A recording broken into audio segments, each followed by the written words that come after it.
नमस्कार, मैं हूं माधुरी। वन इंडिया न्यूज में आप सभी का स्वागत है। क्या आप जानते हैं कि भारत में सबसे ज्यादा जमीन का मालिक कौन है? निस्संदेह पहले नंबर पर भारत सरकार आती है। सरकार के दो मंत्रालय भारतीय रेलवे और रक्षा मंत्रालय देश के अंदर सबसे ज्यादा जमीनों का मालिकाना हक रखते हैं। सरकार के अलावा भारत में सबसे बड़े भूस्वामी की बात होती है तो पहले नंबर पर वक्फ बोर्ड आता है और दूसरे नंबर पर कैथोलिक चर्च ऑफ इंडिया आता है। इन दोनों के पास देश में बहुत सारी संपत्तियां हैं।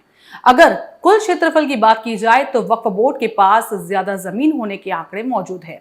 वक्फ बोर्ड के पास देश भर में 9.4 लाख एकड़ जमीन है।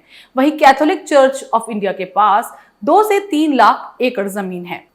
वक्फ बोर्ड के पास जमीन की अगर बात की जाए तो वक्फ बोर्ड भारत में तीसरा सबसे बड़ा भूस्वामी माना जाता है। Waqf asset management system of India के अनुसार दिसंबर 2022 तक वक्फ के पास लगभग 8.72 लाख अचल संपत्तियां दर्ज थे। विभिन्न रिपोर्ट्स के अनुसार वक्फ के पास कुल जमीन 9.4 लाख एकड़ से अधिक होने का अनुमान है।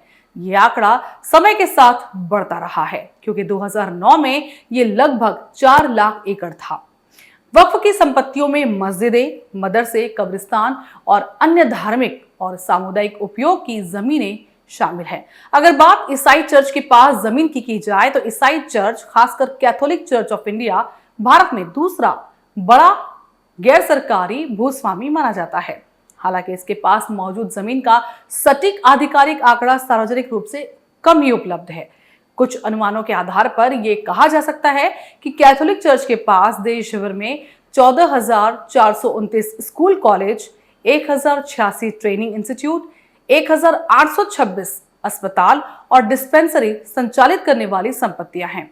ब्रिटिश शासन के दौरान चर्च को सस्ती दरों पर जमीनें पट्टे पर दी गई थी, जिसके चलते इसकी संपत्तियों में वृद्धि हुई है। चर्च के आंकड़ों को लेकर गफलत भी है। जी हां, चर्च के पास कितनी जमीन है इसके बारे में स्पष्ट तौर पर कोई जानकारी उपलब्ध नहीं है। चर्च के पास मौजूद जमीन का क्षेत्रफल वक्फ की तरह स्पष्ट रूप से एकड़ में बता पाना मुश्किल है, लेकिन एक आंकड़े के अनुसार यह रेलवे के बाद दूसरे स्थान पर आता है। क्षेत्रफल के आधार पर वक्फ बोर्ड के पास 9.4 लाख एकड़ जमीन दर्ज है, जो चर्च के अनुमानित क्षेत्रफल से अधिक है। चर्च की जमीन का सटीक क्षेत्रफल उपलब्ध नहीं होने के कारण यह कहना मुश्किल है कि यह वक्फ से कम है या ज्यादा, लेकिन अधिकांश रिपोर्ट्स वक्फ को तीसरे और चर्च को दूसरे स्थान पर रखती है, जिससे संकेत मिलता है कि चर्च के पास वक्फ से कम जमीन है। बात अगर जमीनों की कीमत की जाए तो वक्फ बोर्ड की संपत्ति का बाजार मूल्य 1.2 लाख करोड़ रुपए और कैथोलिक चर्च ऑफ इंडिया का 1 लाख करोड़ रुपए से अधिक अनुमानित है। यानी यह आंकड़ा भी वक्फ को थोड़ा आगे रखता है। हालांकि जमीन की कीमत स्थान और उपयोगिता पर निर्भर करती है। चर्च के पास मौजूद संपत्तियों की कीमत ज्यादा इसलिए हो सकती है क्योंकि उसकी संपत्तियां शहरी क्षेत्रों में मुख्य जगहों पर स्थित है।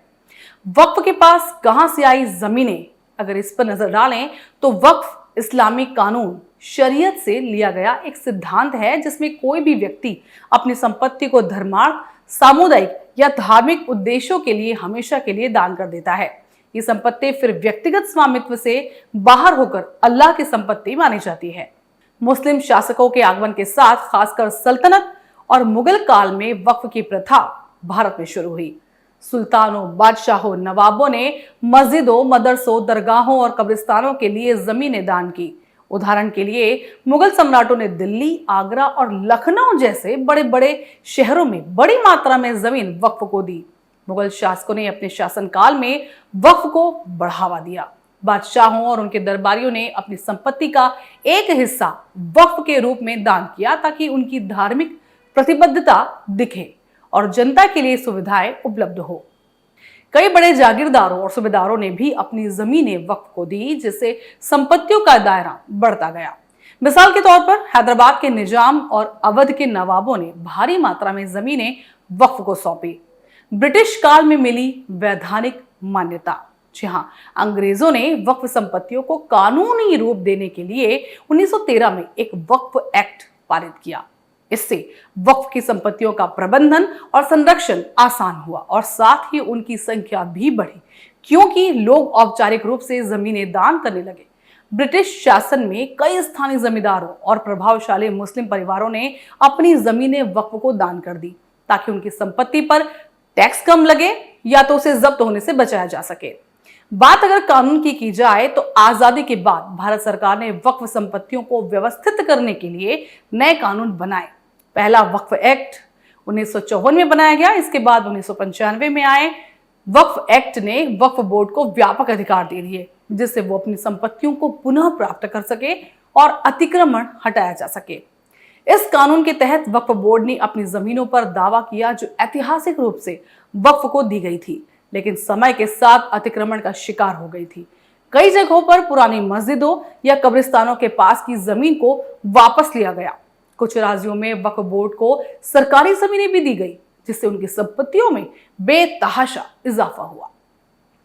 वक्फ की कानूनी शक्ति को लेकर विवाद की बात करें तो वक्फ बोर्ड को विशेष अधिकार प्राप्त है, जैसे कि अगर यह साबित हो कि यह जमीन कभी वक्फ के लिए दान की गई थी तो वो उस संपत्ति को वक्फ संपत्ति घोषित कर सकता है। इस प्रावधान का कई बार विवादास्पद इस्तेमाल भी हुआ, जिसके चलते वक्फ की जमीनों की संख्या बढ़ी और इसे लेकर विवाद भी हुए। जैसे तमिलनाडु में एक पूरा का पूरा गांव शिवगंगा जिले का तिरुपट्टूर गांव और बेंगलुरु के पास 1200 एकड़ जमीन पर वक्फ ने दावा कर दिया था। अब बात चर्च की जमीनों की कि चर्च के पास जमीनें कैसे आई।